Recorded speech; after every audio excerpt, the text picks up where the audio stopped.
Thank you, everyone. I'm Irene Rapp, and like Kiki said, I'm a licensed counselor. So my official title is I'm a licensed professional clinical counselor. It's a mouthful itself. It's short, people will say LPCC, and I'm also a licensed marriage and family therapist as well, LMFT. So I've been in private practice and in Pasadena for the last over 20 years now.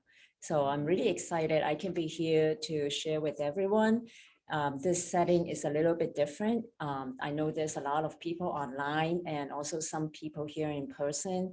So sometimes I'll be looking into the camera and try to connect with people online, but you may also see me looking around too, because I also want to connect with people in the room as well. And sometimes I may be looking sideways at Kiki because she's helping me with the PowerPoint. So just want to let you know.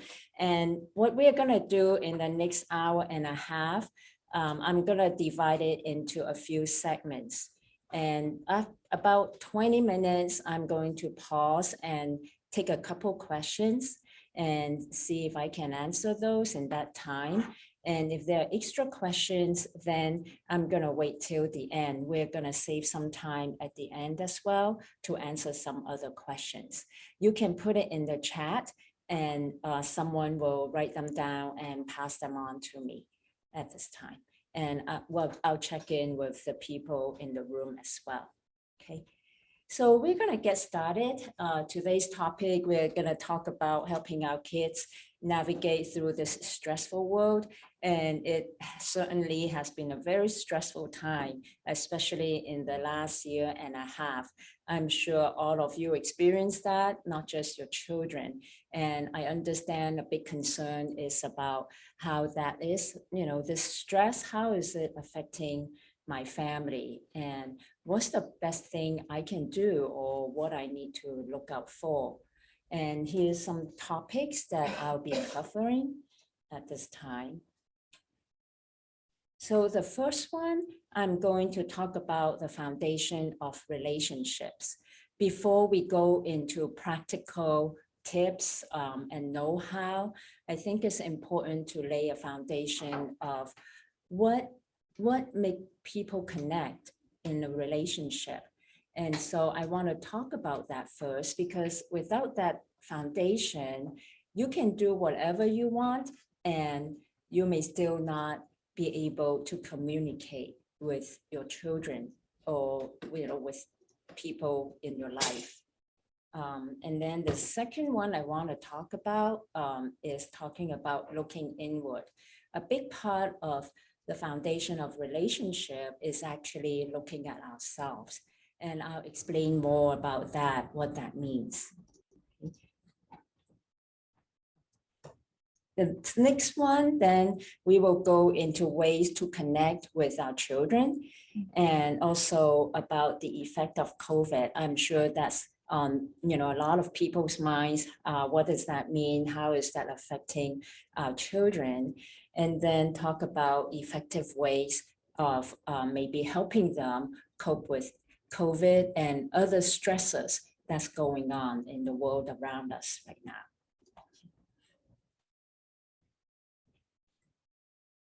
Next one. And lastly, we will talk about how do we integrate faith into our work with our children, how to build relationship with them. And after that, I also have some websites and also some books set up. So hopefully those will be helpful for you as well if you're interested in looking more into these topics. Okay. So we're going to get started with talking about the foundation of relationships. And what we're going to, first of all, I think the most important thing about the relationship is the parents' relationship with God. What does that mean in your relationship with God? I believe that reflects in our daily lives, how we talk, how we carry ourselves, how we manage stress ourselves, that is gonna reflect in us verbally and non-verbally, right? So, but I'm not going to go too much into this topic because I believe that you are getting a lot of this input from church through sermons, through small groups, through Sunday schools. So, but I just want to point that out, and as a reminder that a big part of the foundation of how we relate to our children has to start over there at this place first. Okay. And then the other one I'm going to talk about is bonding and attachment, and what that means regarding bonding and attachment. Some of you have heard of this term, bonding and attachment. And, it's very common for parents to say that I'm going to spend some time to bond with my kids, right?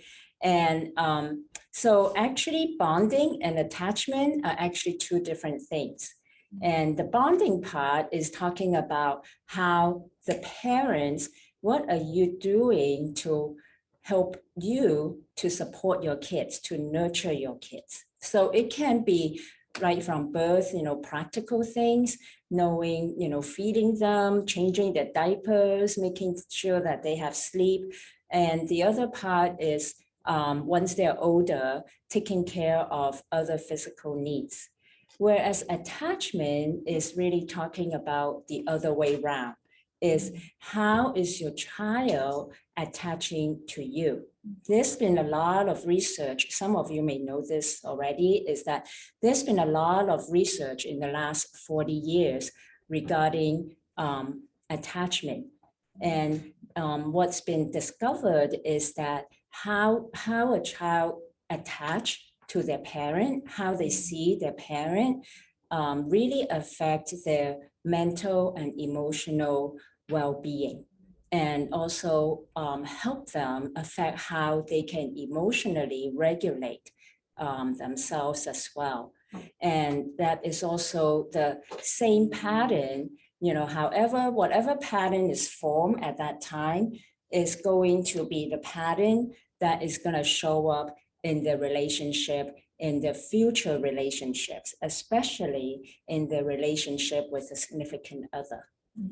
So it's really important to lay a foundation for your child in knowing how to help them create what we call secure attachment. Okay, so what I'm going to ask all of you to do, you don't have to say it out loud, is I want to help you understand what secure attachment versus insecure attachment. Okay, what that is like. That's the next one. So when you think about secure attachment, what I want you to think about is think of one person in your life when you were growing up.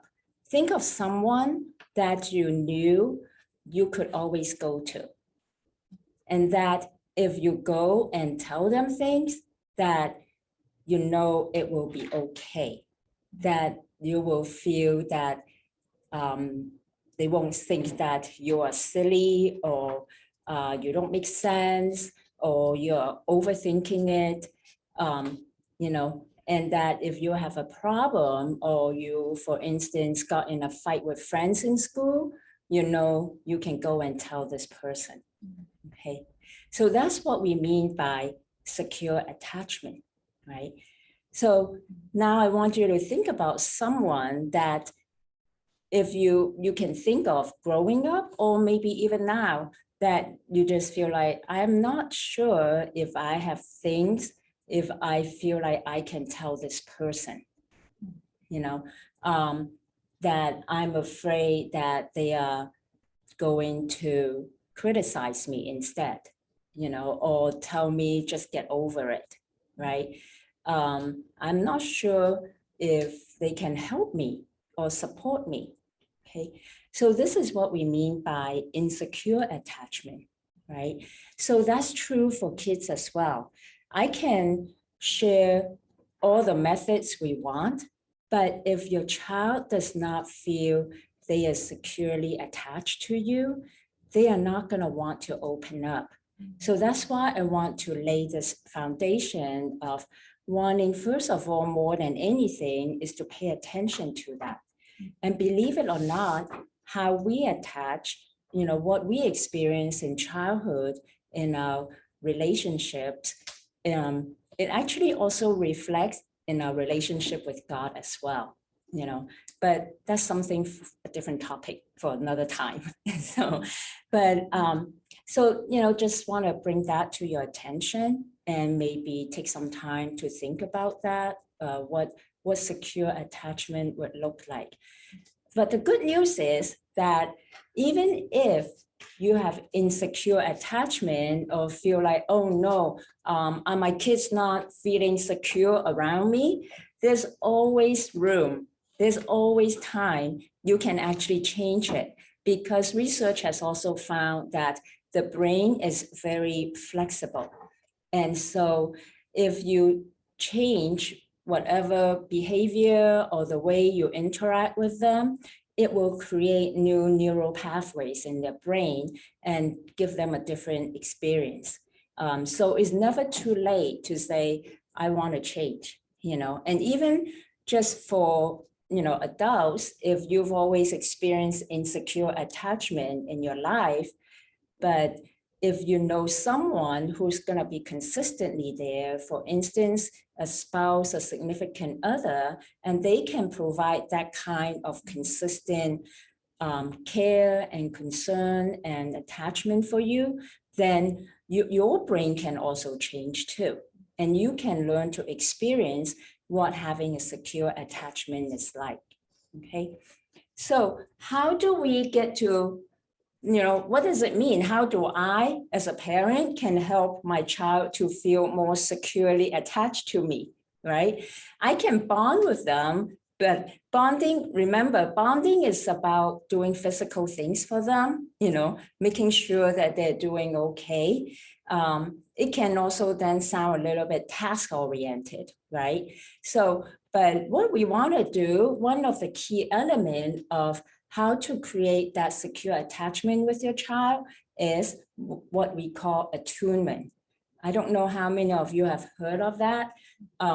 Attunement is about actually paying attention to the nonverbal cues that your child may give you. They might be not feeling good, but they might not say anything. Then you might not know.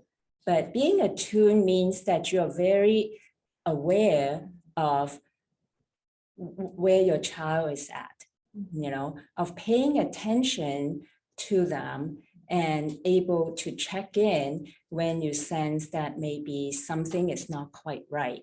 So it's about paying attention to the nonverbal cues. And I think it's very obvious when you think about a baby, right? They don't have words. So you can't depend on them to have words to tell you, oh, I'm hungry, I need a nap. You can't depend on that. But most parents will pick up on the baby's nonverbal cues because you're attuned to your child. And they know, even at that young age, they know that I don't have to worry because my parents will know that this is what's going on. And a lot of parents will even know that, oh, a certain kind of cry means that they need something else, right? Some parents will be able to tell, oh, they're crying like this. That means they're hungry. Or, oh, they're crying like this because they're tired. So that's what we call attuning to your child. And as your child grow older and they're able to use words, you can use words, help them check in with them and help them to use words to express what's going on with them, right? So that's one of the things, one of the tools that you can use to help your child build secure attachment with you. Okay, next slide.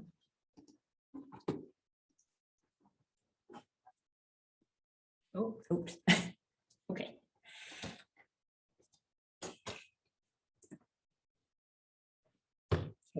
So how do we, so I want to go further into how do you do that?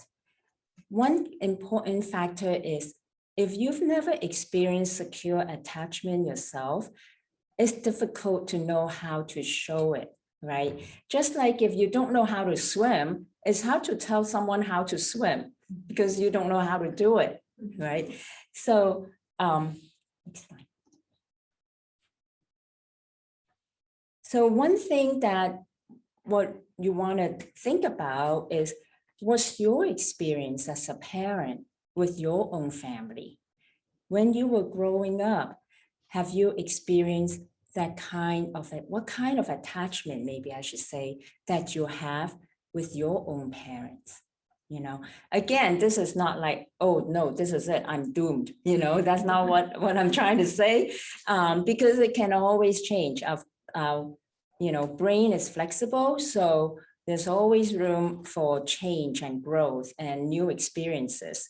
But part of knowing this is knowing, am I repeating my parents' patterns with my kids, right? I know some, not just some of you, but a lot of us, I should say, have always said, I'll never be like my parents. I would never do that, right?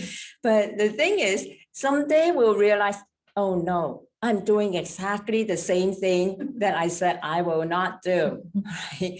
So that's why we said it's important to reflect and think about, what is it that is going on in my own past or my own experience that maybe I need to look at, and then intentionally, then you can change it, right? But if you never give it a thought, you never think about it, then you're just on autopilot, because it's not so much what the words we use as much as what we absorb through observation, you know, that we observe and absorb from our parents, just like our kids will do the same thing with us as well, okay? Which is something I'll talk about in a little bit. So the other thing is, what's your style of communication? When you think about it, how do you communicate your fears and your anxieties, as well as your joys and your happiness, right? So one thing I'm going to talk about later is, how are you communicating, or how have you been showing maybe your anxiety about COVID? How are you expressing that at home? Because that's what the kids will pick up from us. And that actually applies not just to COVID, but can be everyday things happening in our lives, right? Or in the children's lives, that they will start to pick that up too. So our style of communication is also really important. Are we able, when they come to us or we see them actually withdrawn and not want to talk, are we able to empathize with them and try to show understanding and say, it's okay, when you're ready to talk, let me know? Or are we gonna start feeling anxious and then we start pushing them, which usually have the opposite effect? I'm sure some of you as parents know, it makes them shut down even more, right? So that's what I mean by looking inward and seeing what's going on with you that is making you say certain things to your children, because that's a big part of whether they are going to feel secure enough to talk to you or not, or to open up to you or not. Okay. Another really important point is being intentional in relating to your child. How is our child going to know I'm going to be present there for them? You know, remember, secure attachment is talking about knowing that my parent is going to be there no matter what. But it's through the nonverbal. It's not through us saying, I'm going to be there for you. Make sure you come to me, right? You can say that 100 times, but if your action shows otherwise, then our actions actually speak, you know, louder than our words. And one of the things that I put down here is cell phones.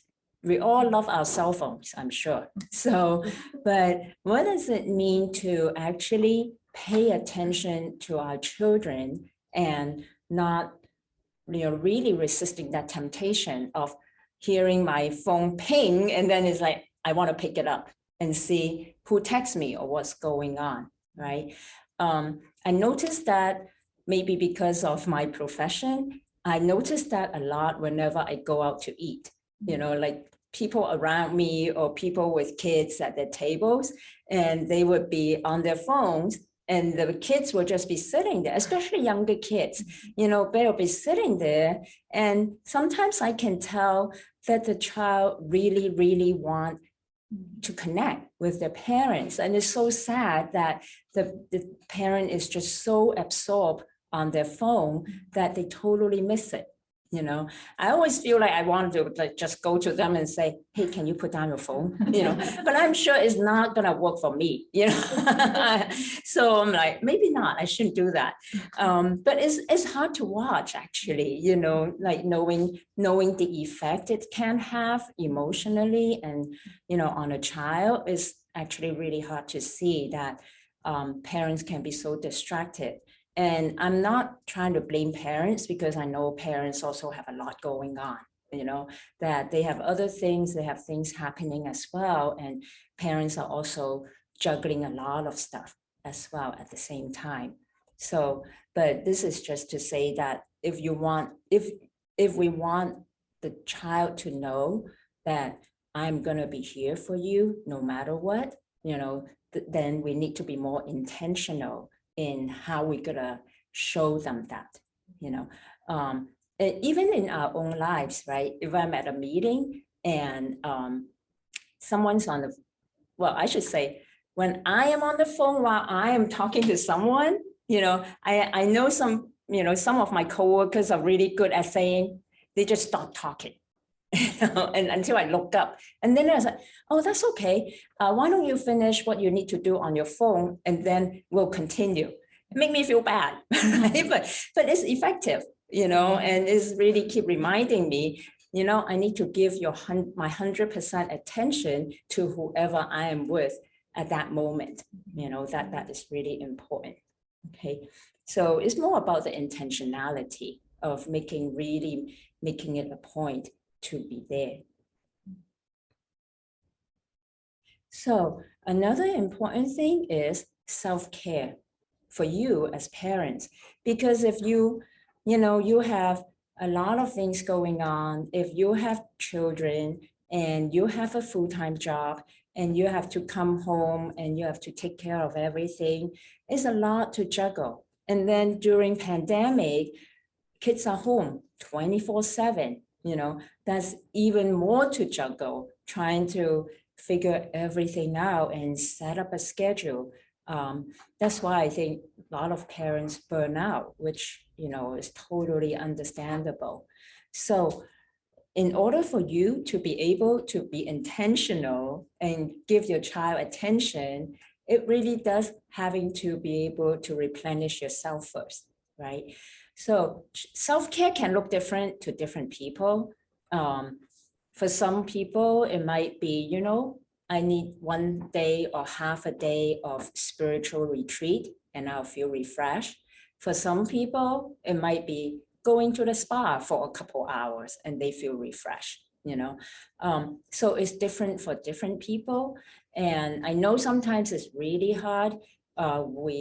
We just feel like sometimes that I'm so overwhelmed. I can't possibly take a couple hours off, that's the persistent feeling that a lot of parents have.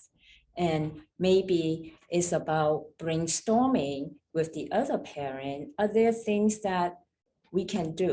Is there some way we can take turns? You take a couple hours off on Saturday, I take a couple hours off on Sunday. Sometimes I, suggest that to my clients, and that would work out because that's something they didn't think of before, that we can do that,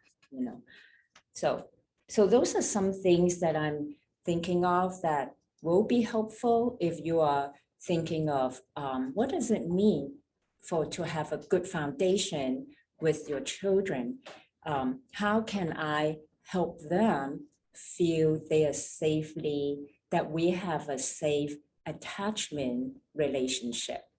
And it actually does involve a lot of work of working on ourselves, right? So that we can give the nonverbal cues that I'm present for you and that I actually really notice what's happening with you. And later on, I'm going to talk about some of the more practical tips, and you can see that they are also related to able to provide that space in order to do that. Okay, so I'm going to pause here and then see if there's anyone with any questions. I can take we can take a couple questions before we move on. I'm going to check in with Kiki and see if there's anything in chat. No? Okay, yeah. Does anyone have questions here? And no? Okay, so I'm going to go into the second part, and that is talking about maybe some practical tips, right? So we talk about what does it mean to feel that to have your children attached to you, and then what are some things that we can do to encourage that as well? Okay.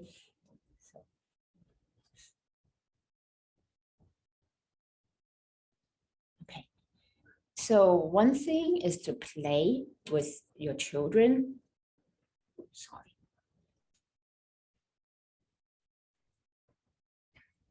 And that's especially true for younger kids. They need a lot of playtime. That's actually when their mind is actually really developing, is through play. That's where their creativity is being developed as well. So it's actually important to spend time to play with them, to follow their lead and let them lead you into how they want to play, and not us trying to guide them to play a certain way. But that's attuning to them too, is by following their lead, and see where they would go with it. Okay.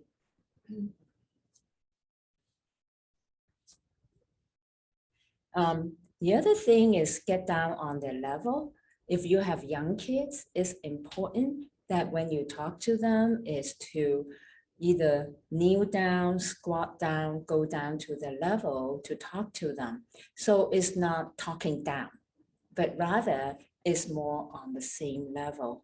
You know, talking down does not create a connection, you know, but what it does is is a reminder more that I am the authority, right? There are times for that, but there are also times not to do that as well, especially if you see your child crying, or you know something's bothering them, then it's even more important to talk to them more down at their level rather than to talk down to them. Okay.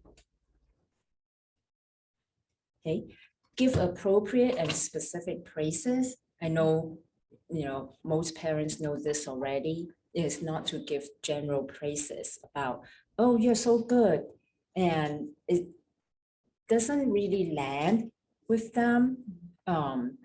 So good in what ways, right? So the more specific you are, the more it actually builds up their sense of self. Okay, so if they're good, can be a behavior, but it's actually more important to build up their character, right? I'm so glad you're so kind to this person who's hurting, rather than I'm so glad you did your homework. You know, not that that's not important, but you know, but it's actually even more important to help build up their character by pointing out these things that they've done. I'm so glad that you know, you were there for your sister. That I know you really wanted this toy, but I'm glad you shared that, right? So that's more important, and pointing that out to them as well, that they know, okay, this is what is what I am and who I am, that I am a kind person. I can be a kind person, right? Learning to compromise with your kids, and that's really important, especially if you have teenagers. That's when they start to know their mind, they want their own things, they feel like they know everything, so it's important to know what is it that I need to do in order to make it more like a win-win situation. And sometimes that's hard, try to make it into a win-win situation. And it's not like a one answer fits all. It may really depends on the situation and the circumstance as well. So we can talk more about this too, if you want to later. Okay, do things together is important. This can really just mean taking one of them to go to the grocery store. But by you doing that, you're also using that time to check in with them, letting them know what's going on and asking them how things are. So that's also important too. If it's hard to find time together, then it's good to be able to even just take one child each time and spend that time with them.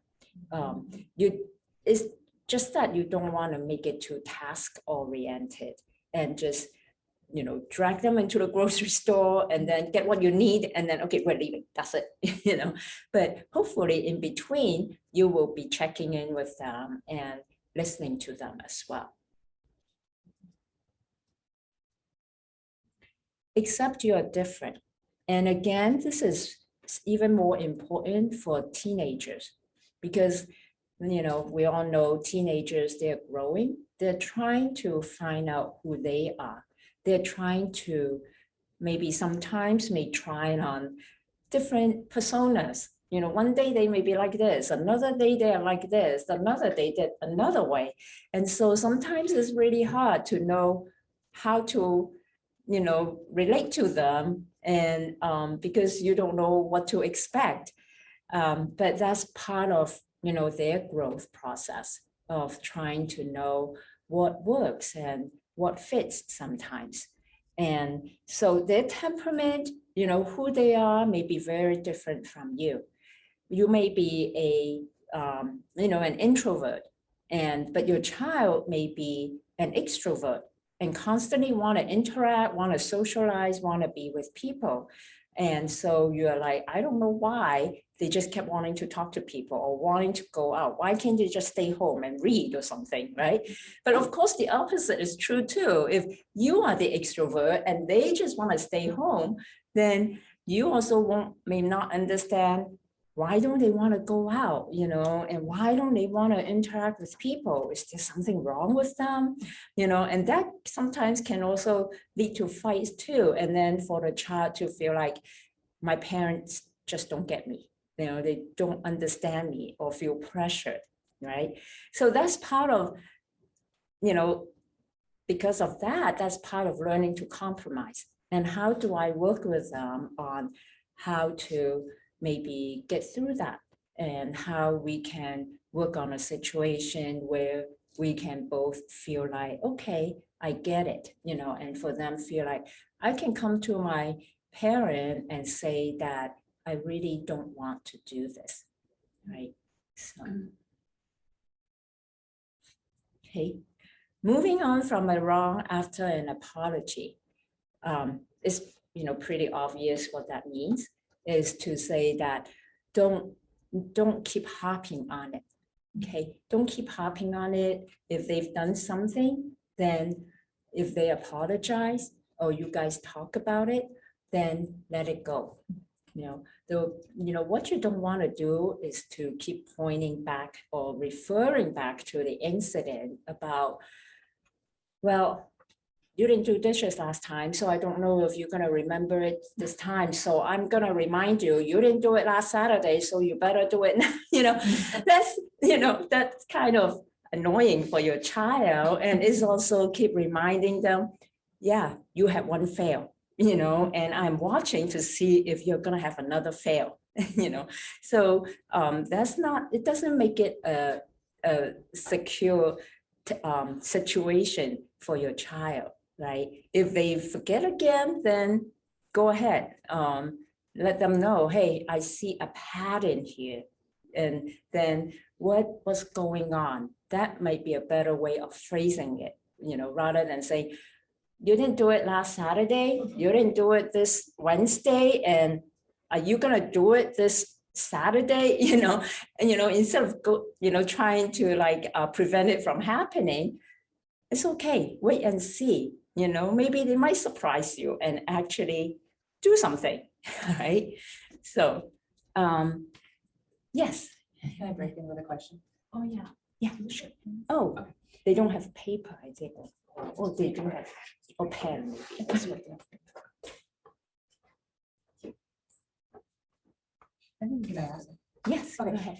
Okay, so when you know your kids are different personalities than yourself, and you want to accept that, let's say they're an introvert, or they don't want to do the things that you think might be good ideas for them, and you want to compromise with them, how do you still get them to try new things while knowing as a parent that it will help them in the future, but wanting to ensure that you're not going against their wishes, but knowing that because they're still 12 or younger, they haven't realized that they should try these new opportunities.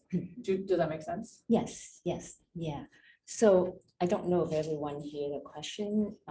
Maybe I'll repeat it. So the question is that as a parent, you want, and your child has a different personality. For instance, if they're introvert and you want them to do something or try something that is good for them, but then they don't want to do it. So how do we go about to persuade them to do it, right? Or try it at least, right? So so what you want to do, younger kids is probably easier to try to persuade them to do something, right? So what you want to do is, first of all, is to listen to them, to ask them, what is it maybe that you're afraid of that's gonna happen? If you do this, what are you afraid is gonna happen? What is the reason you don't want to do it?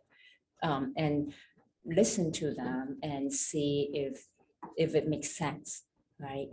I think what happens is, unfortunately, for a lot of parents, they might just keep saying, just try it. And then they lose patience, right? And then that's when things escalate. But if we go in more with the attitude of like, I want to hear from you, what is it that's holding you back? What are your worries? And then try to help talk through the worries, that may work. The other thing is also break it down into smaller pieces. I can't think of an incident right now, but if it's something that they might not want to do, if they said, if you want them to go to, I don't know, play piano, something like that, and they're like, no, I don't want to do it. And so maybe it's breaking it down and say, why don't you try? How about this? Let's try it for a month, and then let's come back and let's talk about it. How do you feel about it? Leave it more open-ended. Sometimes then they might feel less like they're being pressured or feel like you're not listening to them, and they might be more open to it. I think sometimes what happens is children, as much as us too, is that if we try something new or someone asks us to do something new, sometimes we can get the feeling of, oh, that means I have to do it forever. But if you break it down and let them know, just try it for this long, and then we'll talk about it and then see how you feel about it. That might work too.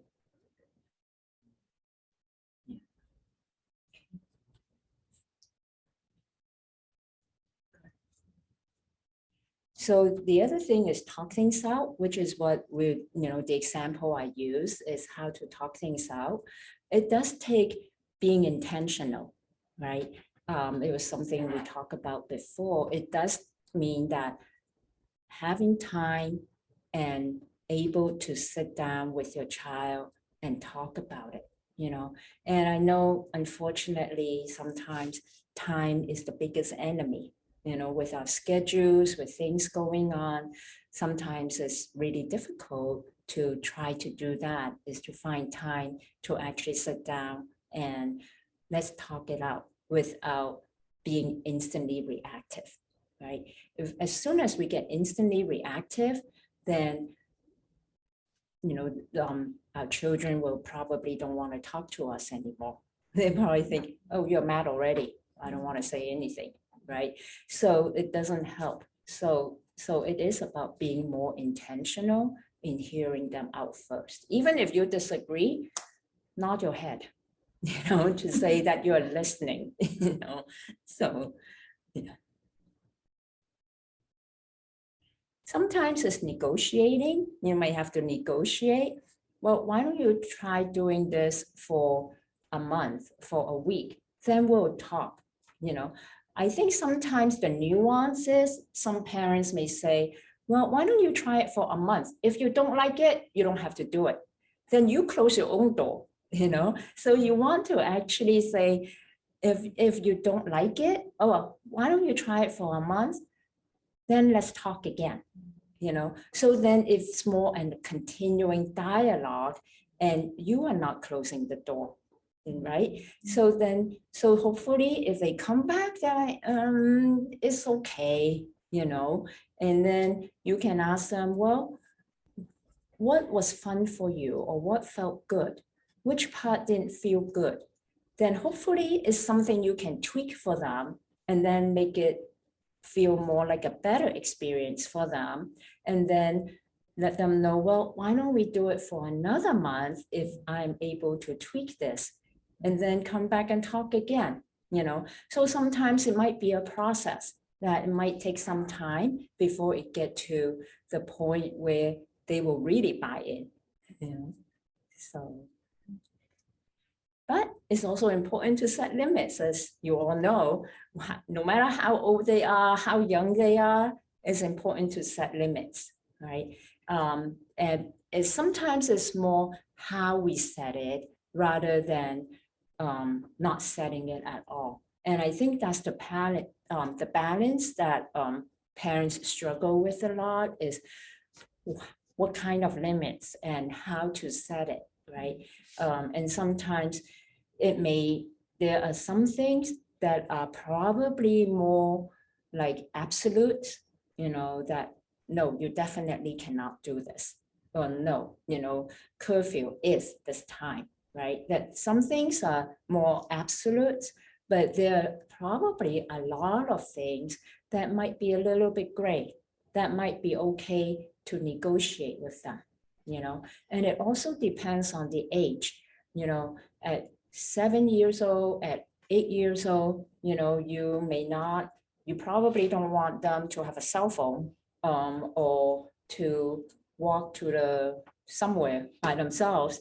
But maybe, if they're 15, you might be more willing to say you can walk with a friend somewhere, So it really depends on their age and also too, their maturity, So sometimes we would use these terms, the developmental age, which means it's the real age, but then you can also say developmentally how young they are, or are they really that age? I may say this is a really young 12 years old. That means they are not really acting like a 12-year-old. They might actually act in their mentality or their feeling wise, they might act more like 11 years old, And so then you have to treat them according to that age too, okay? The other thing with that, which the example we talked about really incorporated all these guidelines, right? Is listen, And even if you initially don't agree, just listen, okay? Let them finish before you jump in.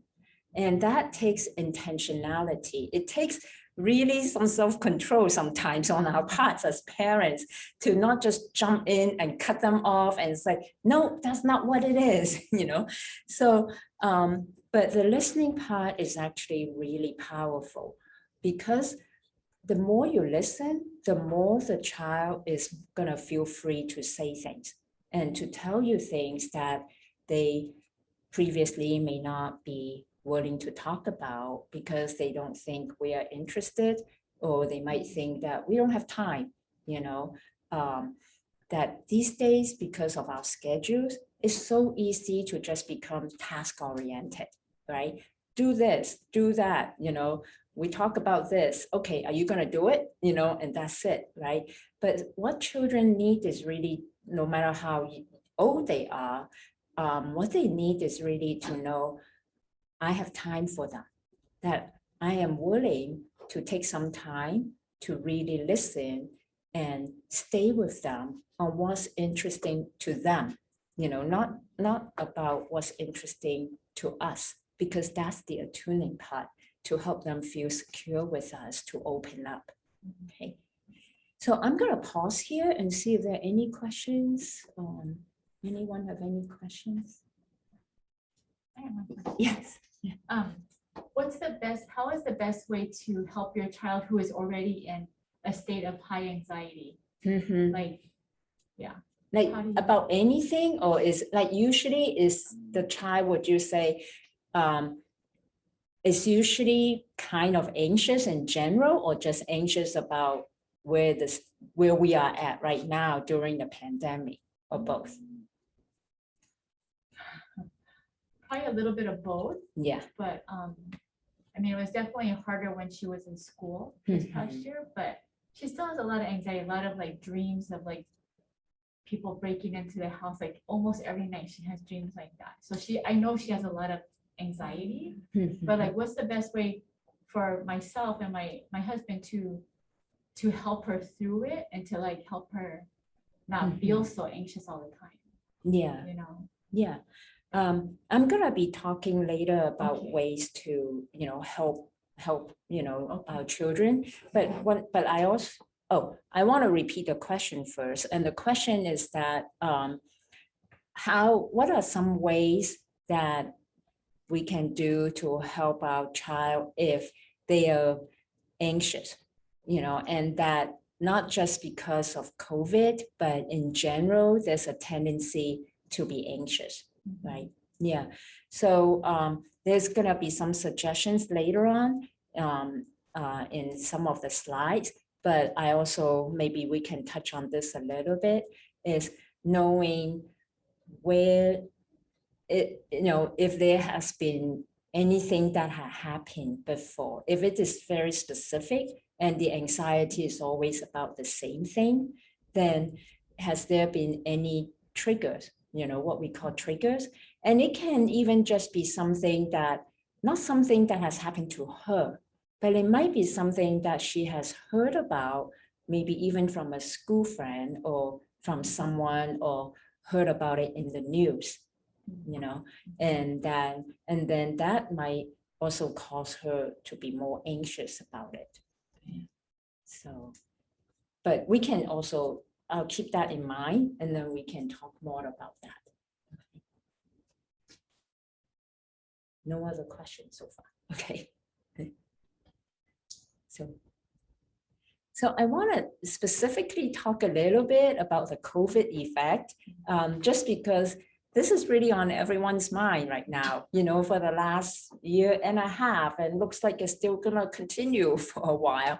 So it's difficult for the, you know, for the children being stuck at home, just like it's difficult for the parents having them stuck at home. So, so I thought maybe it would be good to touch on some of these things, but also just know that the symptoms that I'm talking about, you can also see them in any kind of changes that they may go through, or maybe just that you'll see that their baseline anxiety may actually be higher anyways, and they might consistently be already showing some of these kinds of behavior as well, okay?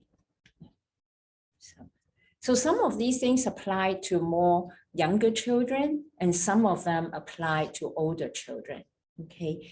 So there's a lot of adjustment during the pandemic, right? Homeschool, parents working from home, not able to go anywhere, no socialization.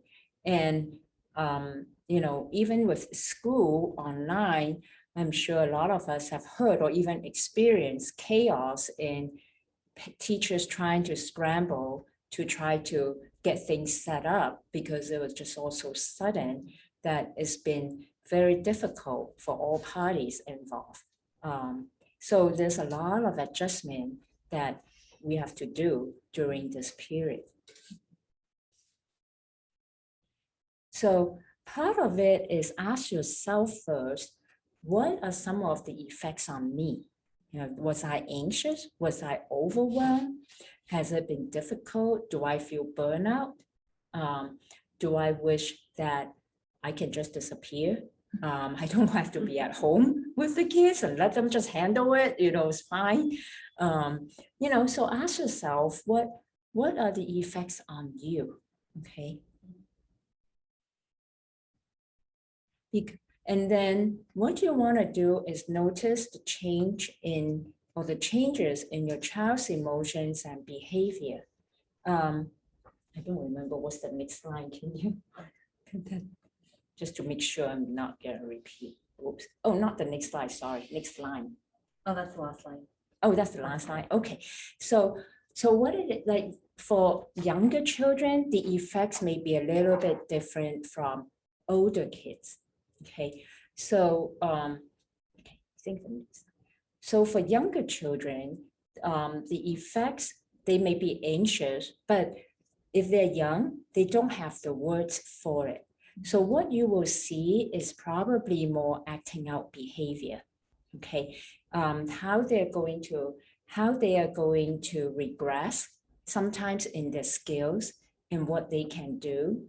Some younger kids, they may even regress in toilet training, or in like whatever happens, they will cry, that they easily cry at the drop of a hat. So that's something that you can pay it, definitely will be very clear, and you can pay attention to and notice right away. Yeah, they may be more fussy, they may be more irritable, but because they don't have the words, they can't express to you, is because they are also affected by all the changes around them. And anxiety is actually contagious, you know, in the sense that if I don't know if you've experienced that, if you think about someone who's around you and they talk really, really fast, how do you feel? You can feel yourself starting to feel agitated too, right? And then you may start talking very fast too, right? So it's true at home. If you feel very anxious, and you know, you may be like, we all manage anxiety maybe a little bit differently, but our kids can feel that from us. And so even if they don't know why, they know something is not quite right. Okay, so that's why my previous slide, I said, you know, pause and ask yourself, how are you affected?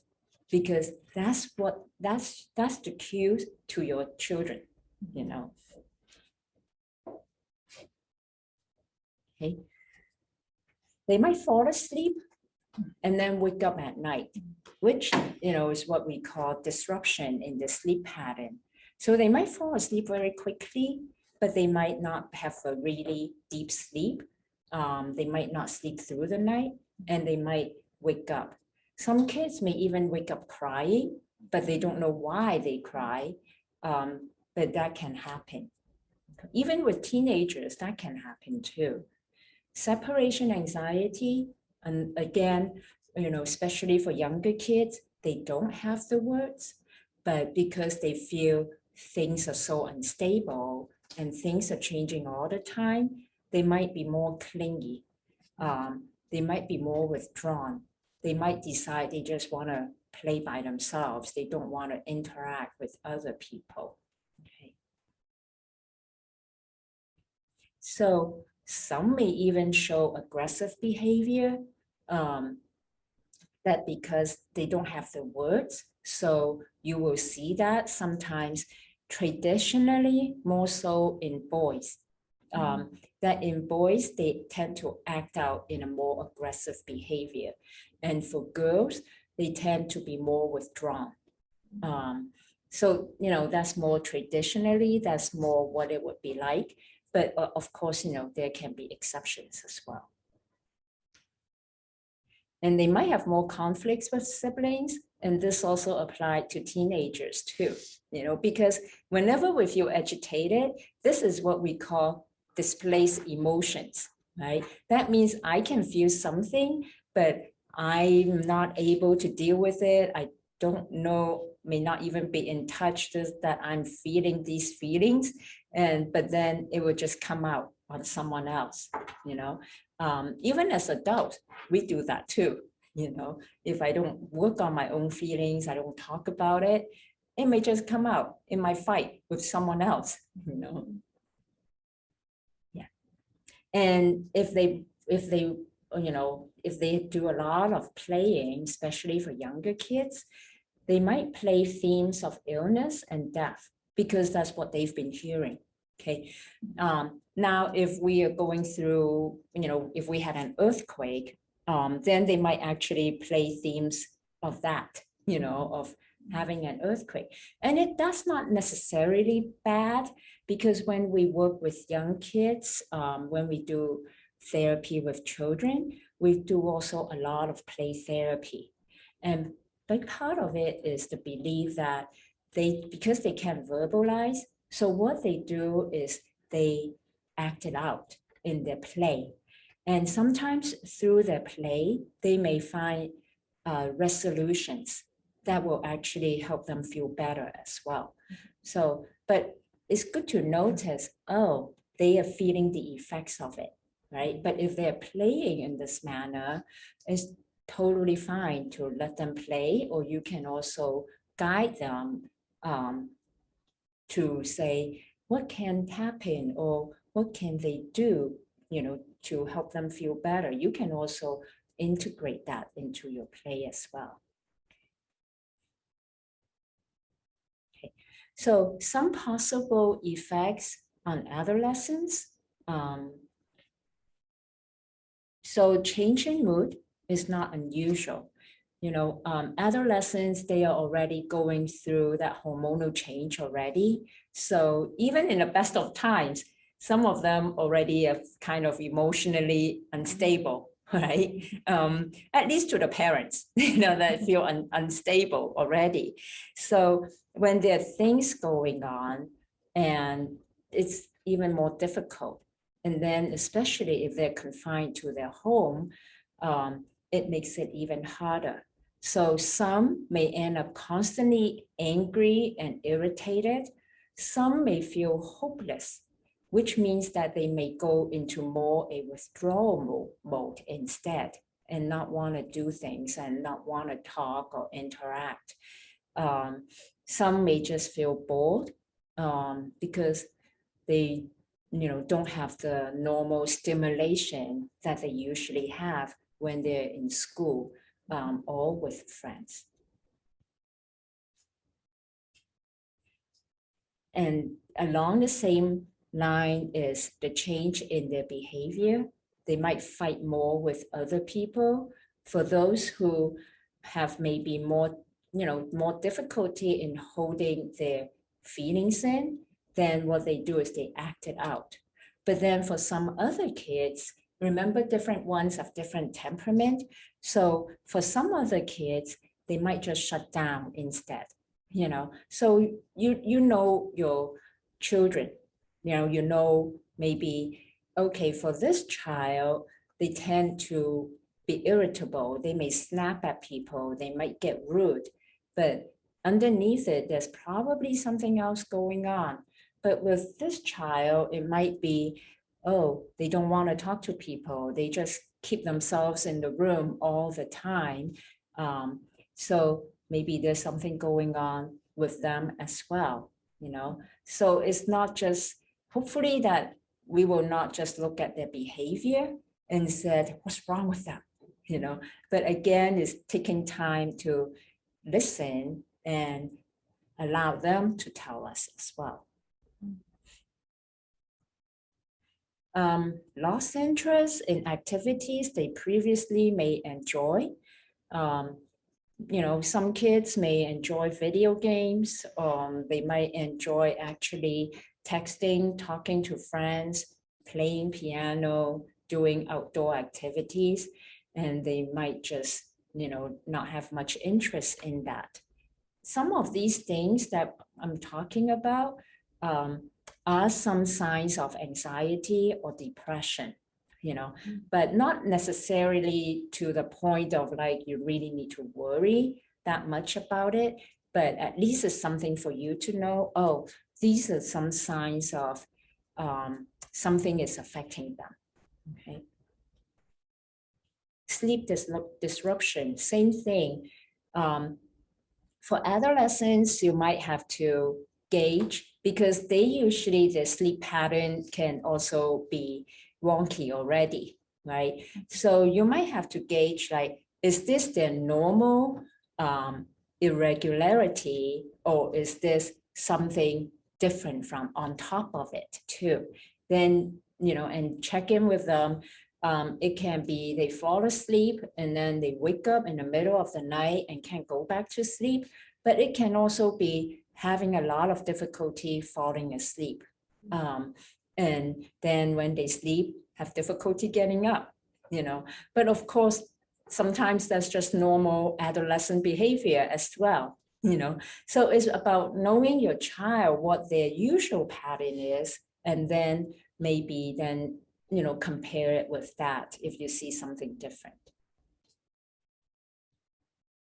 Changes in appetite is how much they eat. Are they eating a lot, or are they all of a sudden no interest in food? That's also a gauge too in knowing where they're at and what their mood is like. Increase in risky or reckless behavior, like using drugs, alcohol. Some of these are, little bit more extreme side. And so, but that is also something that you need to pay attention to as well. So some children may feel like, oh, I'm okay. They don't feel like that. I don't know if some of you have read this, but for introverted people, the pandemic lockdown is actually helpful. They actually like it because, they're not obligated to go out and mingle all the time and to have a lot of social obligations, So that might be true for your child too, actually, that they might feel good taking a break. But for extroverted people, it's really, really difficult because they feel like they're totally isolated and they don't have the usual social stimulation that they need, and that again, that may be true for your child as well. Okay. So some things that you can do is parents set the tone in the house. Are you setting aside time for you? Or are you seeking support for your own mental health? One thing that I think really good coming out of pandemic is, taking care of our own mental health is something that is very much acceptable now, that there is no stigma about it. So the more you can do that, the more you can be available and mentally and emotionally be there for your child as well. And they do look to you. That's why, previous slides, I was saying, how do you handle this? If you exhibit a lot of anxiety, they are gonna feel anxious, even if they don't know what they're anxious about, they're gonna feel it, and so the more you can be calm, the more they are going to be calm.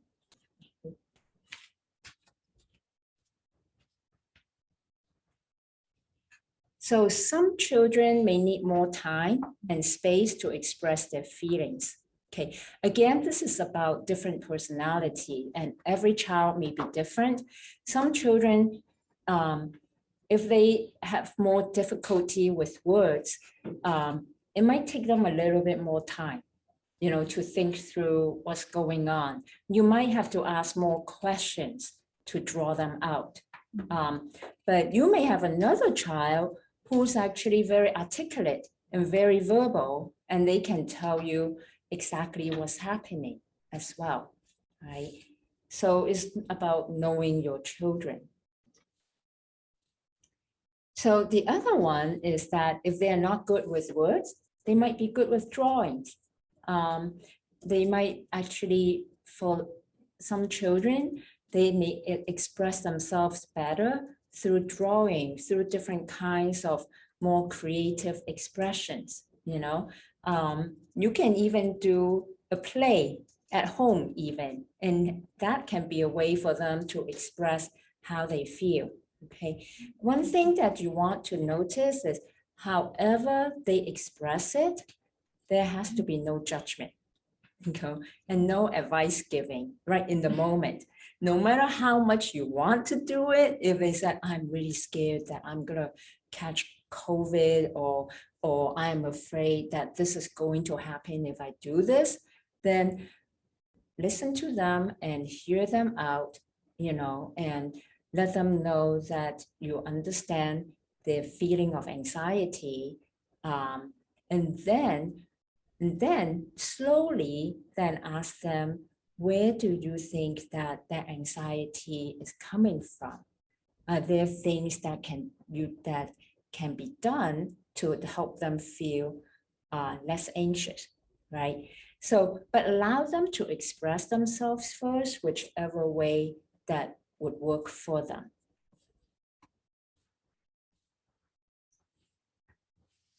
Oh, the other thing is, like, for girls, usually more verbal with words, so it's not as difficult for girls to use their words to talk about how they feel. But for boys, it may be a little bit more difficult. So you may have to be a little bit more creative, in that you may need to, let them play and then have them talk a little bit, and they might play a little bit. That's what's been shown that is more helpful. That boys don't tend to make as much eye contact when they talk. But it doesn't mean they're not paying attention. They're still paying attention, but it's harder for them to hold their attention that way. Whereas for girls, it's easier. And some kids, especially adolescents, they probably miss a lot of socializing, especially if they're more extroverted. So they might want to talk about, and you can check in with them. How is it that they are not seeing their friends as much? They're not going out as much. How are they feeling about that? I know they would appreciate even just you trying to find out, and understanding that that will be difficult for them. Okay. And build in a time for the whole family to relax. If you think about it, when was the last time that your family actually relaxed? Just really not do anything, just do something fun or something silly, something that you can enjoy together. And sometimes it really just might be as simple as just sitting around the kitchen table and talk, right? While having snacks or something like that. But that's important, just to have a time to connect and not talk about anything serious, and maybe even just let your children lead the conversation wherever they want to go with it. Okay.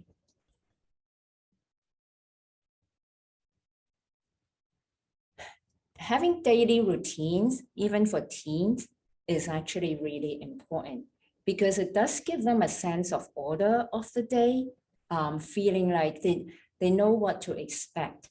The more the world feels very, what's the word, like unpredictable. The more the world feels unpredictable, the more important it is for the home to have a sense of routine so that they don't feel chaotic. Because that sense of chaos can translate into the anxiety and also feeling a sense of chaos within themselves as well. So it's good to have routines, even if your teenagers fight you about it. But this is one thing that you can probably be firm, and because that's good for them, and explain to them what will be helpful for them. They may have questions about the pandemic. Just let them know simply but honestly how you see it, what's going on. You don't have to give them all the gory details, but it's good to let them know it is serious, that it's not something to be taken lightly. It's just like with other topics, may not be pandemic, maybe like what Kim just said, someone breaking in. It can be something like that. Ways to answer, how do we answer that question? Maybe point out the preventive measures. What are things that can be done that can prevent it from happening? Is that something that they feel like would be helpful for them to know as well? Okay. Okay, so I think this is the last one. Okay, so about modeling how to manage the feelings, that's what that's also tied into some of the previous slides about knowing how you feel. Then you can model, if you feel anxious, how do you manage that anxiety? What you feel anxious about may not be the same what your child feel anxious about, but it's still anxiety, right? So they still know this is anxiety, and this is what my mom or my dad does. They run around, or they might just stress eat, they might do some of these things. And so then that's what they are gonna learn too. So how we manage our feelings, that's how they are gonna learn, how to manage their feelings as well. So the intentionality, again, is really important in knowing how to, in modeling that for them. Okay.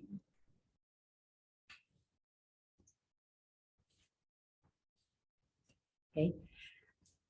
It always helps if you're able to keep your tone slow and calm. So if they feel really anxious, can be about COVID, about other things going on in life, maybe about their exam. If you match their tone, right? If they talk really fast and you start talking really fast, it just makes them even more agitated. So if they talk fast, you want to try purposely use a calmer tone and slow it down. In that way, you are also slowing them down physiologically. So then everything will slow down a little bit for them and not feel as overwhelming, right? Because if their feelings of agitation and anxiety comes up, it can feel very overwhelming. And once, that part of our brain register it as danger, then nothing else is going to work, So you want to calm that down first in order to be able to talk logic to, to them, So that's what something that would be helpful is the calmer you are, they will calm down too, with your tone. Okay, I'm gonna see if there are any questions about this before we going on to our last slide. I have a question here from someone about the kids. I'm gonna read out the question. The kids are going through a lot of these effects, but what are more specific things parents can do to help them?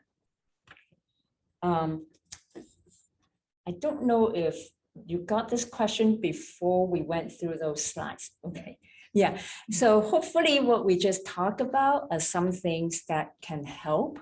And if you feel like none of that is working, then might be helpful to consult with a mental health person. I also have put down some resources, some books and also some websites that also talk about some of these things, and I actually, use them for some of the slides as well.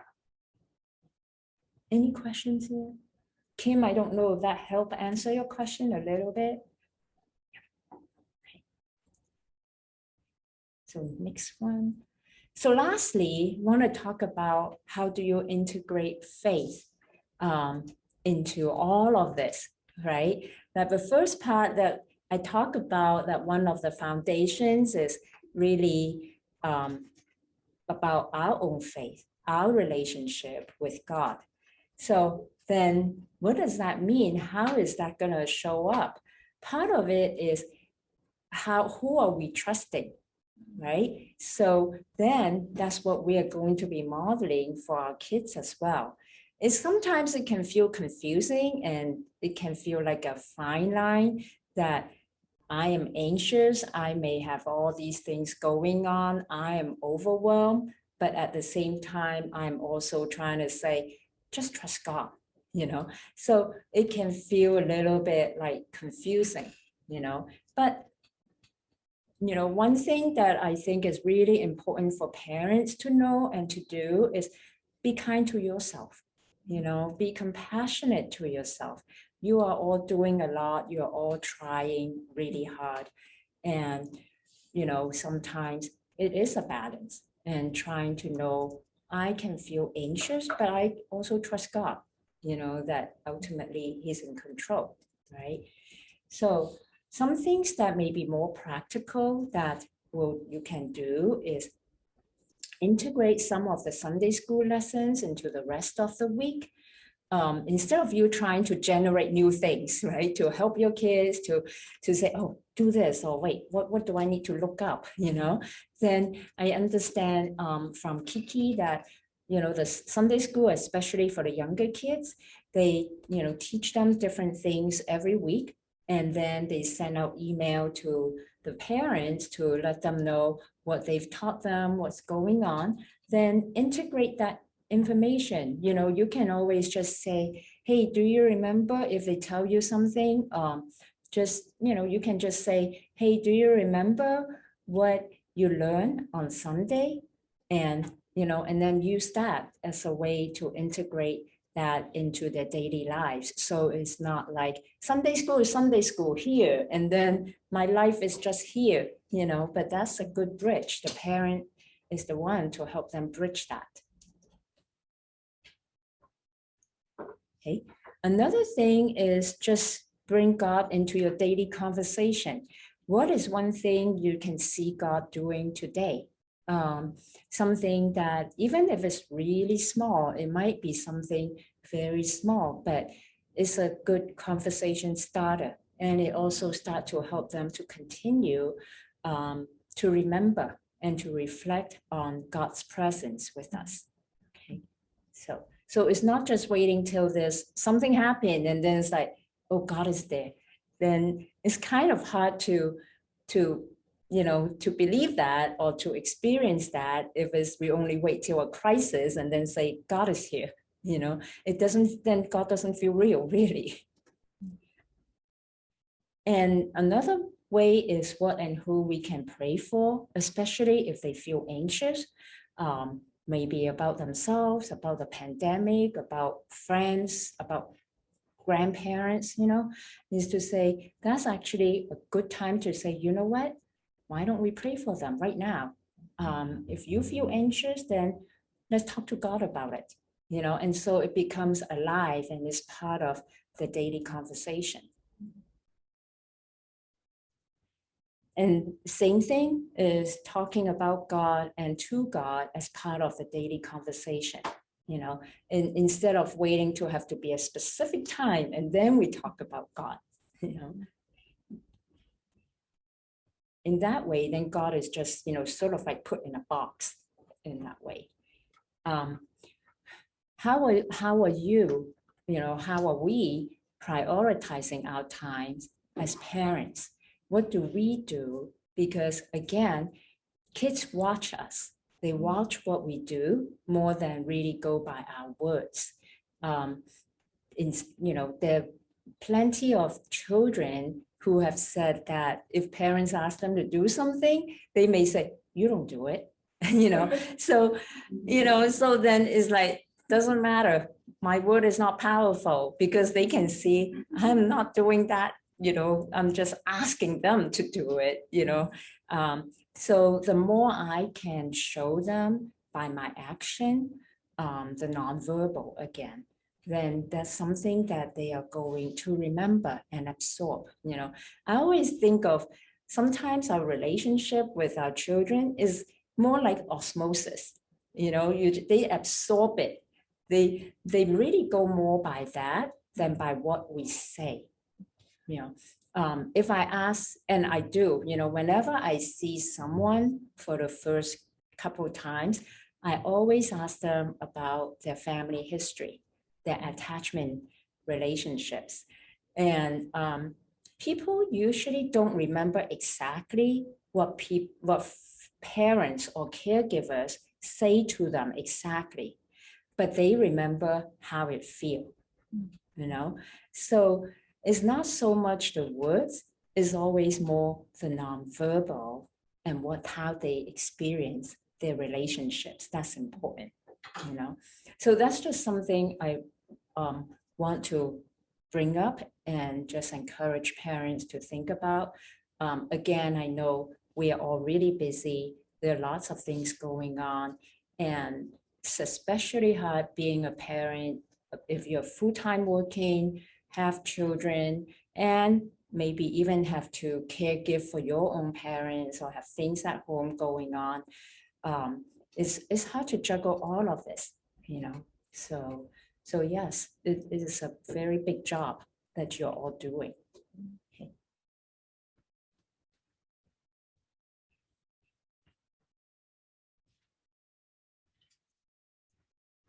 I think there's a question there, so just pausing a little bit. So there's a question here. It said, okay, so here's a question about what are the signs of suicide in teens and college age? What if they're not ready to talk? Okay, so before they get to the stage of being suicidal, usually you will see symptoms first.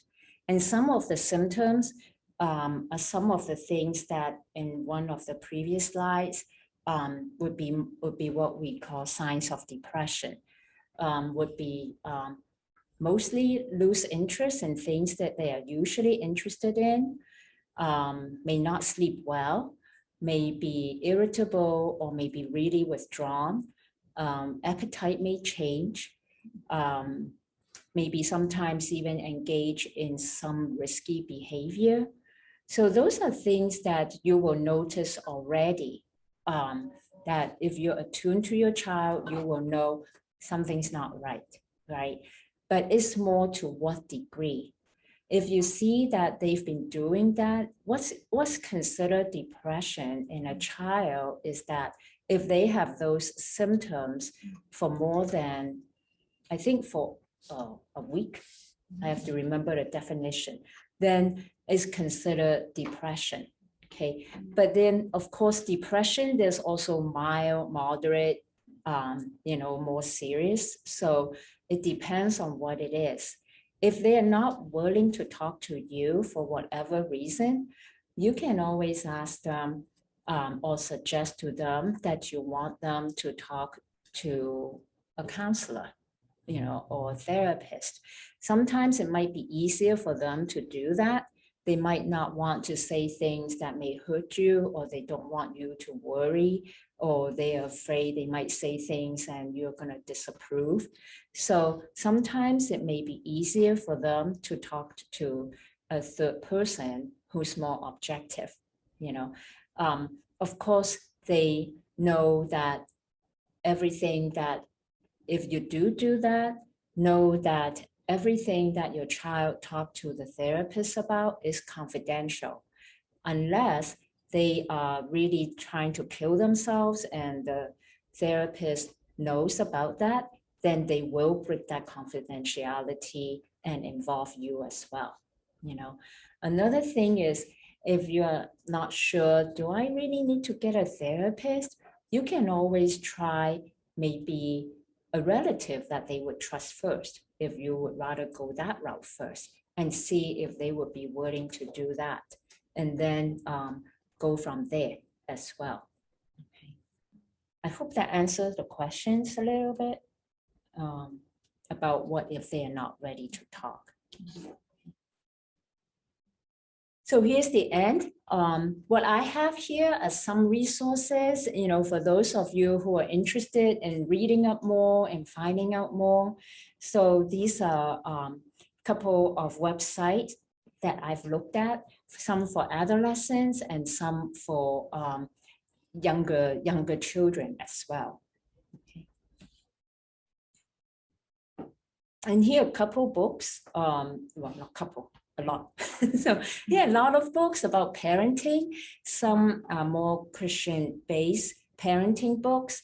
And then there's also some that's about focusing on attachment and how to use that in parenting style. You'll see I have a lot of books here by Daniel Siegel. He is a psychiatrist and a professor at UCLA, and really well known for neuropsychology, about brain development in a child. And Parenting from the Inside Out is his book about what does it mean to look at ourselves in order to work through things we have in order to be a healthy parent. Whole Brain Child is about working with younger kids, and he collaborates with Tina Bryson, who's a therapist in Pasadena. And they have a lot of examples of how can you talk to a child to develop their left brain, right brain, to develop their right brain. And Brainstorm is the book about how to work with teenagers. Knowing where they're at, their hormones are raging, is how to work with teenagers. Okay.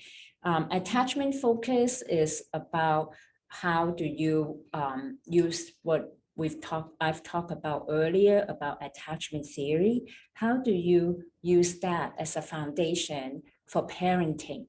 So it's not just about, step one, do this, step two, do this, not just that, but it's more based, talk about the relationship with your child. Okay. So I don't know if there's any other questions. I know it's a little bit past the time intended, but I want to see if there's anyone with any questions.